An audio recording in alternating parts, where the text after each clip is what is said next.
आगे बढ़ते हैं।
लास्ट लेक्चर से डाउट है किसी को?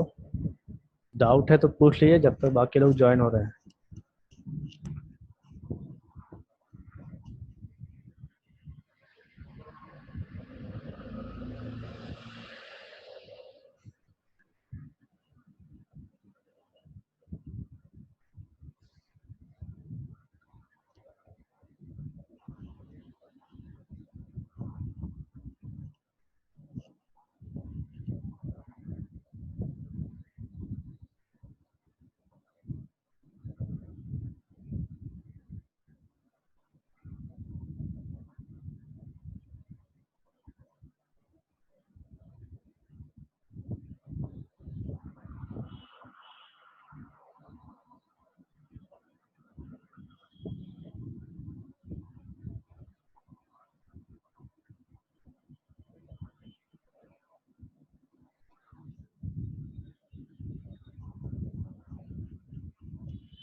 लास्ट लेक्चर से किसी को कोई डाउट है तो पूछ लीजिए।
किसी को भी कोई डाउट है लास्ट लेक्चर से पूछ लीजिए।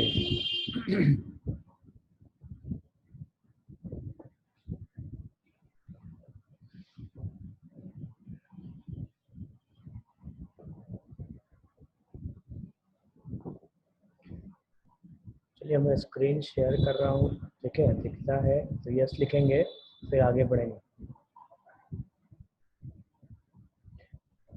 स्क्रीन दिख रहा है सबको?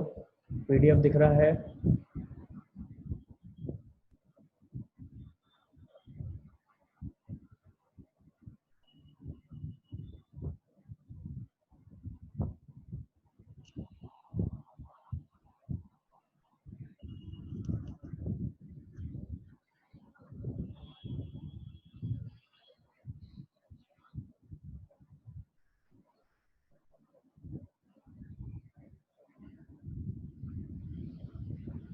क्या पूछना है कुंदन?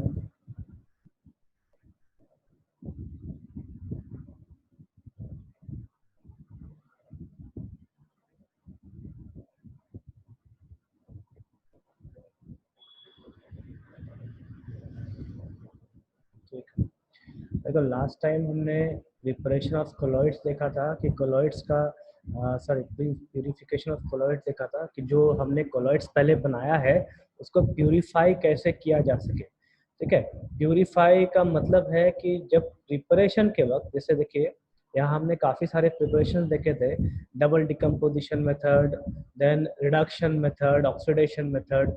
तो इस कंडीशन में सोल के साथ कुछ ना कुछ तो ऐड है हमेशा। जैसे यहाँ देखिए आप, अगर आपको आयरन हाइड्रोक्साइड का आपको सोल मिला है तो इसमें HCl का इलेक्ट्रोलाइट है, ये एक तरह से ये इम्प्यूरिटी है इसके लिए। ठीक, उसी तरीके से यहाँ पे सल्फर का सोल मिला है तो आपको ये जो H2O है ये आप इम्प्यूरिटी कह सकते हैं। देन ऊपर में देखो यहाँ पे गोल्ड का सोल आपको मिला है तो यहाँ आपका एसिटिक एसिड है, ये आपका सॉरी फॉर्मिक एसिड है, HCl है, देन यहाँ पे नाइट्रोजन है, HCl है, ये आपका एक तरह से इम्प्यूरिटी कहलाएगा। ठीक है, और ये इलेक्ट्रोलाइट्स वगैरह जो होते हैं उसको हम जब रिमूव करने लग जाते हैं, या यूँ कहिए कि इम्प्यूरिटी को जब रिमूव किया जाए कोलोइडल पार्टिकल से या कोलोइडल सोल्यूशन से, तो हम उसको प्यूरिफिकेशन कहेंगे। तो हमने काफ़ी सारे मेथड्स देखे थे, जैसे dialysis, electrodialysis, then ultra filtration हमने देखा था। इसके बाद एक और प्रोसेस है जिसको अल्ट्रा सेंट्रीफ्यूगेशन कहा जाता है। इस अल्ट्रा सेंट्रीफ्यूगेशन में क्या है कि जो बना हुआ हमारे पास यहाँ से जो भी हमको कोलोइडल पार्टिकल्स मिला, हम क्या करेंगे उसको ट्यूब्स में लेंगे और ट्यूब्स में लेने के बाद उसको हाई स्पीड में रोटेट करते हैं। देखिए एक चीज़ आपको दिखाओ, बोर्ड शेयर कर रहा हूँ, ठीक है, ध्यान से देखिएगा प्रोसेस को। देखिए इस टाइप से ट्यूब्स लिया जाता है। देखिए और ढेर सारे ट्यूब्स लिए जाते हैं, कोई ज़रूरी नहीं है कि एक हो दो हो। और इसे एक सर्कल में, इस टाइप का सर्कल होता है, उस सर्कल में यहाँ पे ढेर सारे ट्यूब्स होते हैं। उसके बाद इस ट्यूब्स में आपके पास ये इस तरीके से अरेंज होता है ट्यूब्स।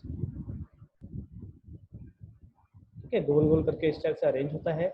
और ट्यूब्स में हम क्या करते हैं, वो जो फ्रेश पीपीटी हमको मिला है हमने उसको लिया यहाँ पे।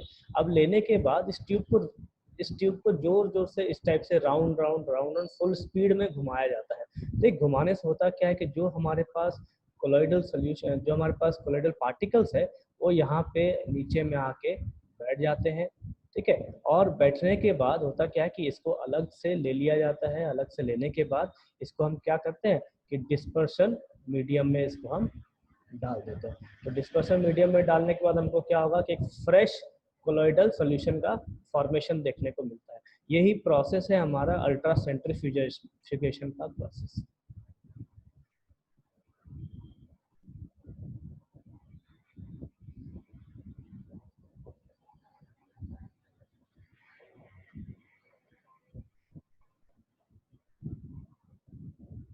इसमें क्या लिखा है, ultra centrifugation involves the separation of colloidal particles from the impurities by centrifugal force.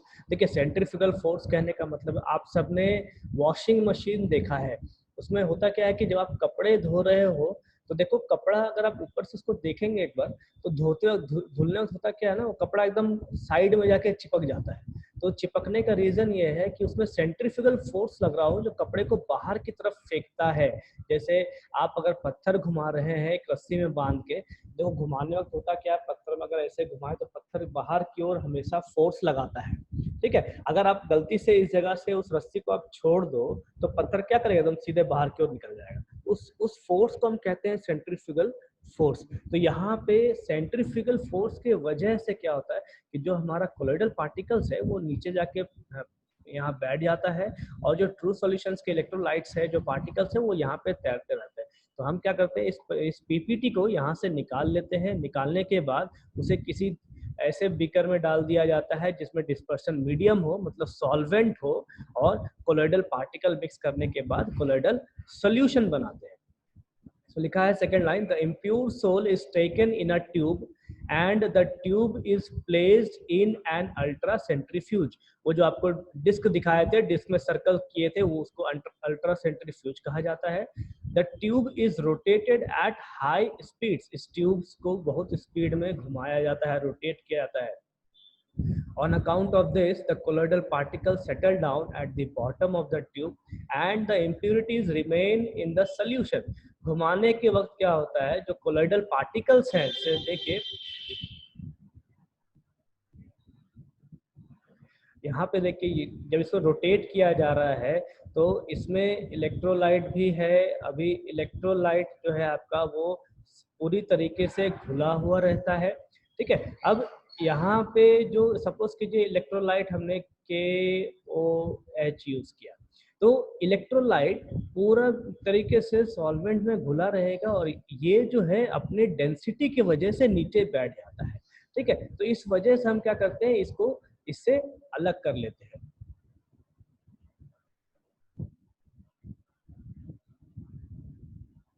Then this solution is termed as centrifugate, और ये जो हमको solution मिलता है बाद में, हम इसको कहते हैं centrifugate.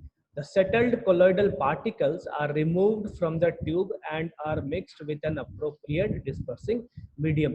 जो particles यहाँ पे बैठ गया उसको अलग ट्यूब में ले लिया जाता है और उसके बाद उसे डिस्पर्सन मीडियम चाहे किसी सॉल्वेंट में डाल देते हैं ताकि हमें कोलोइडल सॉल्यूशन मिल सके, और इस तरीके से हम एक प्योर सोल का फॉर्मेशन करते हैं. चलिए इसको आप फटाफट देख लीजिए लाइन, फिर आगे चलेंगे.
हो गया सबका?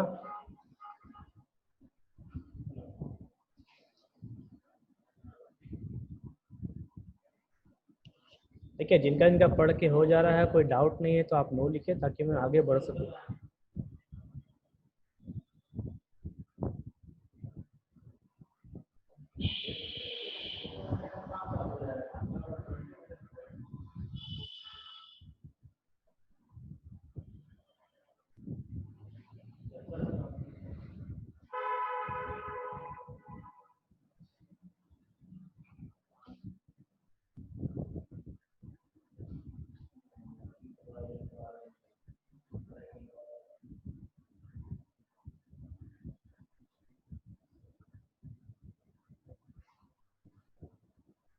कोई डाउट है तो पूछ लीजिए.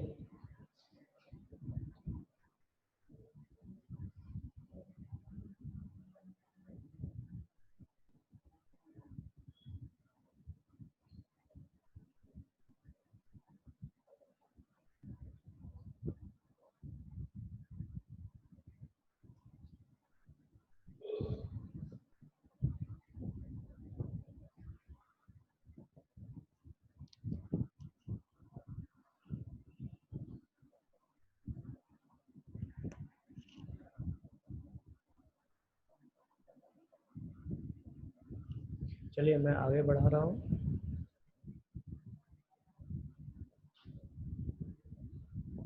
देखिए कोलोइडल पार्टिकल का साइज जो है वो इलेक्ट्रोलाइट के साइज से बड़ा होता है. ठीक है. इस वजह से उसका डेंसिटी भी ज्यादा होगा और मास भी ज्यादा होगा.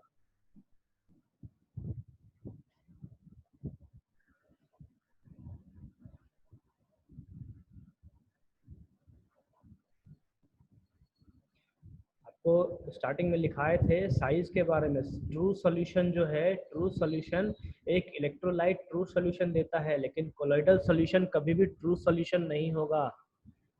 इलेक्ट्रोलाइट जो है वो पूरी तरीके से घुल जाता है उसके अंदर, जैसे कि आपका वाटर और शुगर या वाटर सॉल्ट, ये सब एक तरफ पूरी तरीके से घुल जाते हैं, लेकिन चॉक और पानी कभी घुलेगा नहीं। इस वजह से डेंसिटी जो है वो ज़्यादा होता है कोलोइडल सॉल्यूशन का।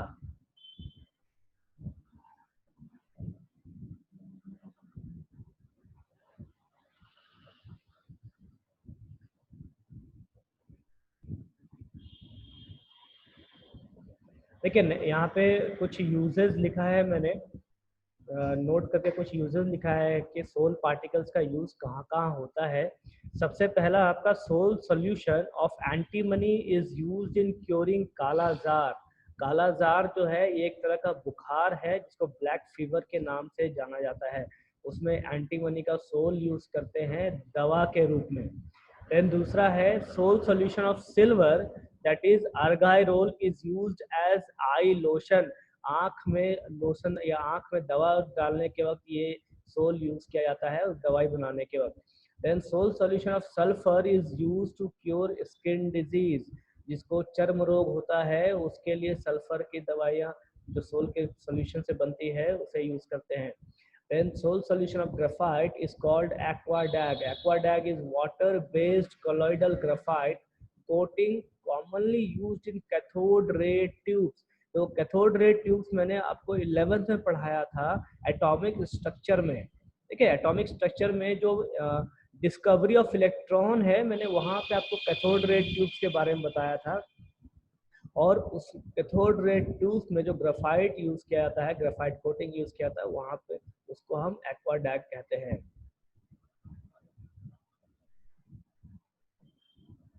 स्क्रीन नहीं दिख रहा,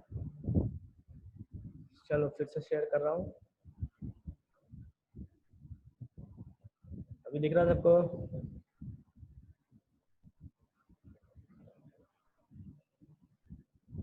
देखिए यहाँ पे यूजर्स लिखाया है, नोट करके यूज लिखाया गया, लिखा हुआ है मैंने। सबसे पहला यूज है ब्लैक फीवर के रूप में एंटीमनी का यूज किया जाता है। देन आँख में लोशन या आँख की दवाई जो होती है उसमें अर्गाइरोल सिल्वर का सोल होता है, उसको यूज करते हैं। चर्म रोग के लिए, स्किन डिजीज के लिए सल्फर का सोल सॉल्यूशन यूज करते हैं। फिर कैथोड रे ट्यूब CRT यहाँ पे लिखा है मैंने, देखिए CRT कैथोड रे ट्यूब्स कहलाता है। जब इलेक्ट्रॉन का डिस्कवरी हुआ था तो जिसमें ये टेस्ट हुआ था उसको कैथोड रे ट्यूब्स कहते हैं। वहाँ पे ग्रेफाइट का एक कोटिंग होता है जिसको एक्वाडैग कहते हैं, वो यूज करते हैं वहाँ पे। देन इसका सबसे बढ़िया एप्लीकेशन है द प्रोसेस ऑफ डायलिसिस, मतलब ब्लड प्यूरिफिकेशन का जो प्रोसेस है हॉस्पिटल्स वगैरह में वहाँ पे यूज करते हैं। The process of dialysis finds application in the purification of blood bye artificial machine when kidney fails. जब आपका किडनी फेल हो जाता है तो वहाँ पे ब्लड्स के प्यूरिफिकेशन में डायलिसिस प्रोसेस में यूज किया। देखिए ये यहाँ जो डायलिसिस प्रोसेस लिखा है ना, ये डायलिसिस प्रोसेस आपका सेम ये प्रोसेस है यहाँ पे जो यहाँ दे रखा है, एक ये और दूसरा ये जो सेकेंड वाला है अल्ट्रा डायलिसिस मेथड, ये दोनों मेथड मिला के वहाँ पे यूज किया जाता है डायलिसिस का प्रोसेस जो है ब्लड प्यूरिफिकेशन।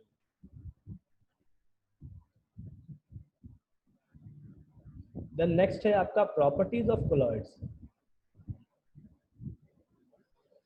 नेक्स्ट है प्रॉपर्टीज ऑफ कोलॉइड्स कि कोलॉइड्स के क्या क्या प्रॉपर्टीज होते हैं। सबसे पहला फिजिकल प्रॉपर्टीज। फिजिकल प्रॉपर्टीज में क्या क्या चलाएगा? Heterogeneous nature. हेट्रोजीनियस नेचर कहने का मतलब है कि उसका फेज कितना होगा। मैंने आपको होमोजीनियस और हेट्रोजीनियस दोनों का हाथ बताया था, देखिए फिर से आपको एक्सप्लेन कर दे रहा हूँ। हमारे पास अगर दो बीकर है, दोनों बीकर में अगर सोल्यूशन हमने लिया है, सपोज करो यहाँ ये, यहाँ पे भी वाटर है, देन यहाँ पे भी हमने वाटर लिया। ठीक है, अब इसमें हम क्या करेंगे कि शुगर के क्यूब्स ऐड करेंगे।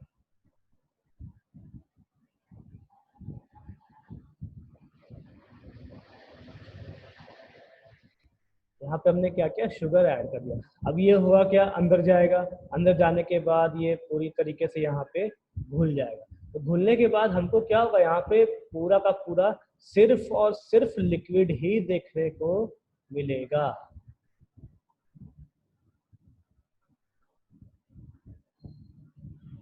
हमको पूरा का पूरा लिक्विड ही देखने को मिलेगा, यहाँ पे कोई शुगर देखने को नहीं मिलेगा। लेकिन इस जगह पे अगर हमने यहाँ पे क्या किया, मान लो यहाँ पे हम सैंड डाल दे, या फिर हमने अभी तक जो पढ़ा है चौक डाल दे, चौक का पाउडर अगर हमने डाल दे यहाँ पे, तो यहाँ पे हमको क्या देखने को मिलेगा कि या तो भैया सैंड नीचे आके बैठ जाएगा अपने वजन के वजह से। सैंड आपको कहाँ मिलेगा, यहाँ देखने को मिलेगा। चाहे चौक अगर डाल दिया है तो चौक हमको इधर इधर इधर ऐसे देखने को मिलता है अल्ट्रा माइक्रोस्कोप के अंडर में। ठीक है, तो यहाँ पे जो फेज हमको मिलेगा इस कंडीशन में, होमोजीनियस का जो मिक्सचर होता है, जब हमको वो सिर्फ एक ही चीज के रूप में दिखता हो, तो हम कहते हैं कि यहाँ पे फेज जो है वो बराबर है किसके, 1 के। और यहाँ पे जब हम बात करेंगे तो यहाँ पे हम क्या बोलेंगे कि फेज जो है ये किसके जैसा है, तो ग्रेटर देन इक्वल टू 2 के बराबर। ठीक है, तो जो हमारा कोलॉइडल पार्टिकल्स है या कोलॉइडल सॉल्यूशन है, वो हमारा फेज ग्रेटर देन 2 रखता है। एक सॉरी कहाँ चला गया,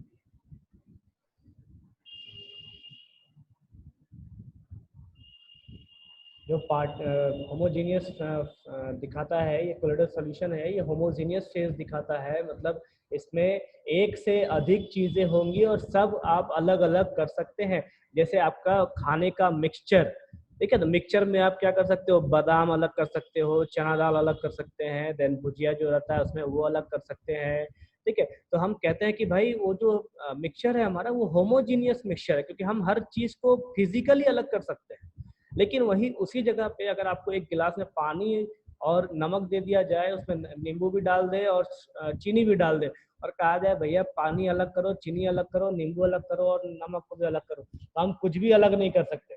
चुपचाप उठा के हम, हमारे पास पीने के अलावा और कोई काम नहीं बचेगा। ठीक है, तो उस केस में वो एक होमोजीनियस मिक्सचर कहलाता है और उसका फेज आपको 1 होगा। और जो मिक्सचर की बात कर रहे हैं तो वहां पे जो वो हेट्रोजीनियस मिक्सचर कहलाएगा और उसका जो फेज होगा वो 2 या 2 से अधिक होना चाहिए। ठीक है, तो ये फंडा है फेज 1, फेज 2, फेज 3 ऐसे पहचानने का। ठीक है, फेज 1 कब होगा, जब ये आपको समझ में आ गया। देन फेज 2 कब होगा, जब 2 चीजें अलग अलग हो। फेज 3 कब होगा, जब 3 चीज जला जाए और तीनों को हम अलग अलग कर सकते हैं। फेज 4 कब होगा, जब 4 चीज हम मिक्स कर रहे हैं और चारों को अलग अलग किया जा सकता है। फेज 5 उसी तरीके से बढ़ेगा, फेज 6 वैसे ही अलग बढ़ता है।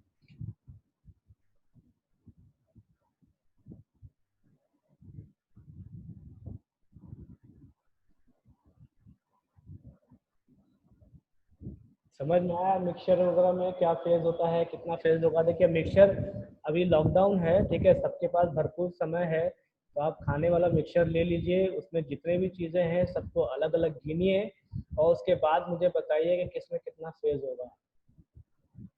ठीक है, आपका खाने में इंटरेस्ट भी जागा रहेगा, टेस्ट भी आपको मिलेगा और आपको फेज का मतलब भी समझ में आ जाएगा। ठीक है, चलिए देखते हैं। Heterogeneous nature, colloidal solutions are heterogeneous in nature consisting of 2 distinct phases, मतलब 2 अलग अलग फेज होते हैं। The disperse phase and the dispersion medium, मतलब एक हो गया आपका सोल्यूट वाला फेज और एक आपका सॉल्वेंट वाला फेज। देखिए मैं बार बार सोल्यूट और सॉल्वेंट नाम यूज कर रहा हूँ इसलिए क्योंकि आपको फेमिलियरिटी मिल सके, मतलब समझ में आ सके। लेकिन कोलॉइडल पार्टिकल्स में कभी भी सोल्यूट और सॉल्वेंट का फेज हम यूज नहीं करते हैं। अगर हम सॉल्यूट सॉल्वेंट ही कहने लग जाएं उसका मतलब है कि हम उसे ट्रू सॉल्यूशन में डिफाइन कर रहे हैं। ठीक है, तो हम क्या करें, इसको हमेशा ध्यान रखिए, जब कोलॉइडल पार्टिकल्स की बात करें, कोलॉइडल सॉल्यूशन की बात करें, तो डिस्पर्स फेज और डिस्पर्सन मीडियम ही बात करेंगे। Then experiments like dialysis, ultrafiltration and ultracentrifuging clearly indicate the heterogeneous character of colloidal system। मतलब जितने भी हमने ऊपर प्यूरिफिकेशन देखा है, इससे हमसे यही पता चलता है कि कोलोइडल सिस्टम जो है वो हेट्रोजीनियस नेचर का होता है। Then second point है non settling nature. Colloidal sols are quite stable. Colloidal sols जो है ये काफी स्टेबल होते हैं। The suspended colloidal particles remain suspended in the dispersion medium indefinitely। कहने का मतलब है कि जो डिस्पर्सन मीडियम है उसमें जो कोलोइडल पार्टिकल्स होता है वो हवा में उसी उस डिस्पर्सन मीडियम में ही तैरता रहता है। In other words, there is no effect of gravity on the colloidal particles। उसमें ग्रेविटी की वजह से वो नीचे नहीं बैठता, जैसे प्रेसिपिटेट नीचे बैठ जाता है वैसे वो नीचे नहीं बैठता। थर्ड पॉइंट है filtrability. Colloidal particles readily pass through ordinary filter paper. इसका मतलब है कोलोइडल पार्टिकल जो है ऑर्डिनरी फिल्टर पेपर से आसानी से पास हो जाता है।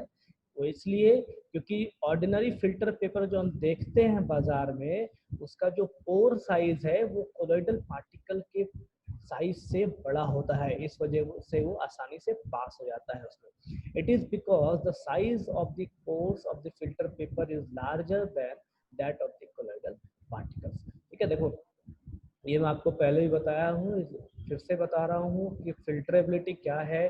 फिल्ट्रेबिलिटी आपका, जैसे ये आपके पास फिल्टर पेपर है मान लो, तो इसमें पोर की साइज होती है। पोर साइज मतलब उसमें जो छिद्र है, छिद्र का पोर्शन। ठीक है, आपको छन्नी का प्रोसेस मैंने बताया था। जब यहाँ से कोलोइडल पार्टिकल्स आते हैं तो कोलोइडल पार्टिकल्स का जो साइज है वो इससे छोटा होता है, जिसके वजह से वो आसानी से पास हो जाता है। तो इसी पॉइंट को कहा गया है फिल्टरेबिलिटी।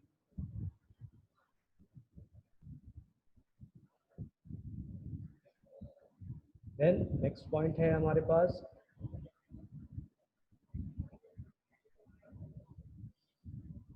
Size of the particles of the disperse phase. जो साइज है डिस्पर्स फेज का कोलोइडल पार्टिकल्स में, वो साइज 1 नैनोमीटर से 1000 नैनोमीटर के बीच होता है। Colloidal dispersions generally range in particle size from 1 nanometre to 1000 nanometre in diameter. The properties which distinguish them from true solution are mainly due to their larger size। ये अपने बड़े size के वजह से ही ट्रू सॉल्यूशन से अलग दिखते हैं। The next है diffusibility। Colloidal suspensions, unlike true solution, do not readily diffuse through fine membranes and have a little power of diffusion। अभी देखिए यहाँ पे जो diffusibility का मतलब क्या है।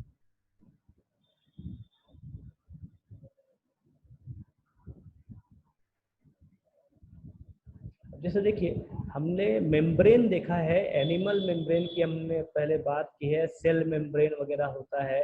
तो उस कंडीशन में जब इसे इस जगह पे मान लीजिए ये आपके पास एक सेल मेम्ब्रेन है, ठीक है, यहाँ पे क्या होगा कि कुछ ना कुछ यहाँ पे इसका होल होता है, कुछ ना कुछ पोर साइज होता है।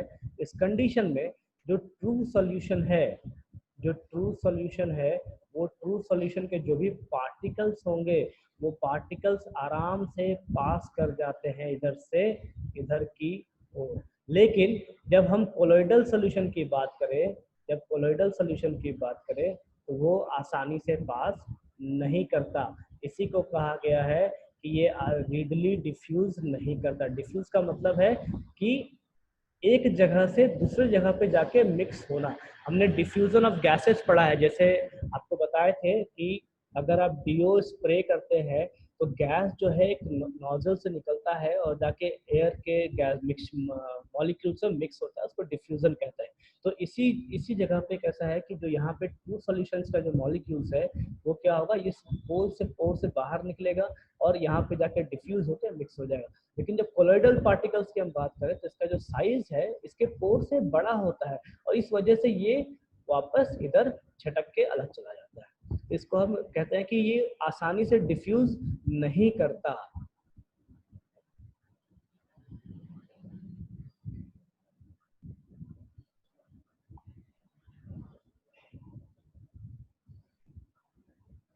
Then next point है हमारे पास colour. The color of the soul is not always the same as the color of the substance in the bulk। कहने का मतलब है जो डिस्पर्सन मीडियम है जो उसका कलर होगा वही, कोई जरूरी नहीं है कि कोलोइडल सॉल्यूशन का कलर भी वही होना चाहिए।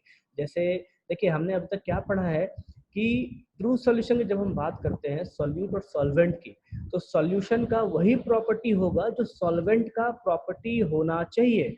लेकिन इस केस में कैसा है कि कोई ज़रूरी नहीं है कि जो डिस्पर्सन मीडियम का प्रॉपर्टी है वही प्रॉपर्टी कोलोइडल पार्टिकल्स का भी हो। तो the colour of the colloidal solution changes as the size and shape of the particles changes. कहने का मतलब है कि अगर हम कोलोइडल पार्टिकल या डिस्पर्सन फेज की बात करें तो डिस्पर्सन फेज का अगर साइज बढ़ेगा, शेप बढ़ेगा, तो उसका कलर भी चेंज होगा और पूरे पूरे कोलोइडल सॉल्यूशंस का भी कलर चेंज हो जाएगा। ठीक है, तो it may exhibit different colours when seen by reflected and transmitted light. ये हमें डिफरेंट कलर शो करते हैं जब अलग अलग टाइप के लाइट्स से पड़ेंगे तब। For example diluted milk gives A bluish टिंग इन रिफ्लेक्टेड लाइट एंड रेडिश टिंग इज इन ट्रांसमिटेड लाइट। कहने का मतलब है कि अगर हम डाइल्यूट मिल्क को ले, मतलब पतला मिल्क को ले, तो हमको उसमें से जब लाइट पास होता है तो एक ब्लूइश कलर का ब्लूइश कलर का विजिबिलिटी हमको देखने को मिलेगा। कब? जब लाइट रिफ्लेक्टेड फॉर्म में गिर रहा हो तब। और रेडिश देखने को मिलेगा कब? जब ट्रांसमिटेड लाइट गिर रहा हो तब। The next है हमारे पास shape of the colloidal particles. Different sol particles have different shapes. कहने का मतलब है जितने अलग अलग सोल पार्टिकल्स होते हैं सबका शेप अलग अलग होता है। जैसे red gold sol, silver sol, platinum sol, AS2S3 sol has spherical particles. ये जितने भी सोल के एग्जाम्पल है सबका जो शेप है वो स्फेरिकल होता है। स्फेरिकल कहने का मतलब है कि बॉल के जैसा, जो क्रिकेट का बॉल होता है वो वैसा शेप होगा। Then whereas FeOH whole 3 soul and blue gold soul have disc और platelet like particles। जैसे FeOH whole 3 है, चाहे ब्लू गोल्ड का सोल की हम बात करें, तो इसका जो शेप हमको देखने को मिलता है, मतलब ये जो इसका ज्योमेट्री है या इनका व्यू कह लीजिए, जो शेप होगा वो एक डिस्क के जैसा देखने को मिलेगा। जो हम मूवीज के लिए जो डिस्क यूज करते हैं उस टाइप का देखने को मिलता है। Then rod like particles appear in V2O5 sol. V2O5 का जब सोल हम यूज कर रहे हैं तो वहाँ पे जो पार्टिकल्स है वो पार्टिकल्स हमको रॉड के जैसा दिखता है। रॉड कहिए या फिर यूँ कहिए कि चावल के दाने के जैसा दिखता है। आपका चावल का दाना कैसा है? एक लंबा दाना जैसा होता है। तो V2O5 का जो पार्टिकल्स है, सोल पार्टिकल्स, वो एक चावल के दाने के जैसा दिखेगा। नेक्स्ट है visibility. Most of the sols appear to be true solutions with a naked eye. देखो जब हम सोल्स को अपने आंखों से देखते हैं, मतलब किसी अपरेटस की मदद से नहीं देख रहे हैं, तो हमको देखने को क्या मिलता है कि कोलोइडल सॉल्यूशंस जो है वो ट्रू सॉल्यूशन की तरह बिहेव करता है, क्योंकि हमको वो पूरा का पूरा होमोजीनियस देखने को मिलता है। अब देखिए एग्जांपल देता हूँ आपको। अब जब रोड पे चल रहे हैं तो आपको जो एयर है, एयर दिखता तो नहीं, ठीक है, और ना ही एयर में वो डस्ट पार्टिकल दिखते हैं। तो हम कहेंगे क्या कि यहाँ पे सिर्फ और सिर्फ एयर का एक होमोजीनियस मिक्सचर है, मतलब मिक्सचर ऑफ गैसेज है। लेकिन उसी जगह पे जब किसी गाड़ी का लाइट पड़ता है तो देखो आपको उस एयर में कुछ ना कुछ डस्ट पार्टिकल देखने को मिलेंगे। तो यही कहा गया है कि जितने भी सोल्स हैं लगभग हमें ट्रू सॉल्यूशंस के जैसा दिखते हैं जब उसे हम अपने नंगे आंख से देखते हैं तब। But the colloidal particle can be seen through an ultra microscope. लेकिन उसी में कोलोइडल पार्टिकल्स को हम अल्ट्रा माइक्रोस्कोप से देख सकते हैं। देन चलिए पॉइंट्स आप एक बार देख लीजिए, फिर आगे की ओर चलेंगे।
बाकी लोग कोई डाउट है, आगे चले।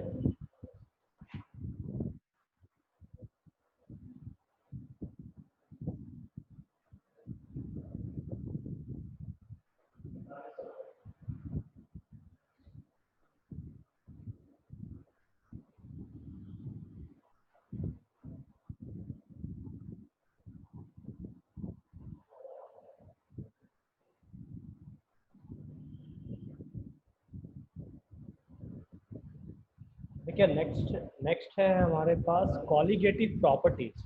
ठीक है, ये जो कॉलिगेटिव प्रॉपर्टीज है ये बेसिकली हम लोग पढ़ेंगे सॉल्यूशंस चैप्टर में, सॉल्यूशन चैप्टर में, लेकिन यहाँ पे कुछ यूज किया गया है। जैसे the colligative properties which includes osmotic pressure, elevation in boiling point, depression in freezing point, lowering in vapour pressure are always lesser in values than the true solution. ठीक है, अब इसकी बात करें तो कॉलिगेटिव प्रॉपर्टीज में आप देखो ऑस्मोटिक प्रेशर है क्या। देखो मैं आपको एक फिगर दिखाऊंगा। ठीक है,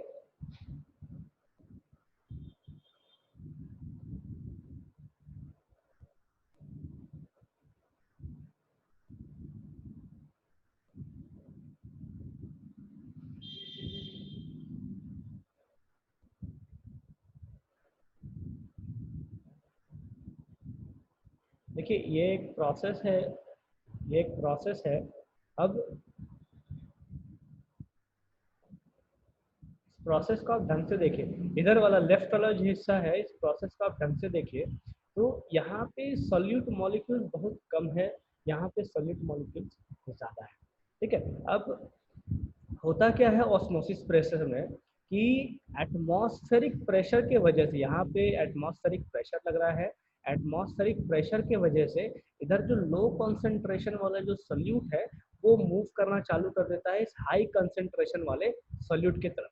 देखिए मूवमेंट कैसे होता है, तो इस लो कंसंट्रेशन से इधर से होता है इधर की ओर, मतलब यहाँ से इधर की ओर फ्लो करता है। तो ये जो प्रोसेस है इसको हम कहते हैं ऑस्मोसिस प्रोसेस। ठीक है, अब इस प्रोसेस को रोकने के लिए, जैसे मान लीजिए मूव करने के बाद आपको ये पोजीशन मिल गया, तब इस प्रोसेस को रोकने के लिए यहाँ पे हम क्या करेंगे, प्रेशर लगाएंगे।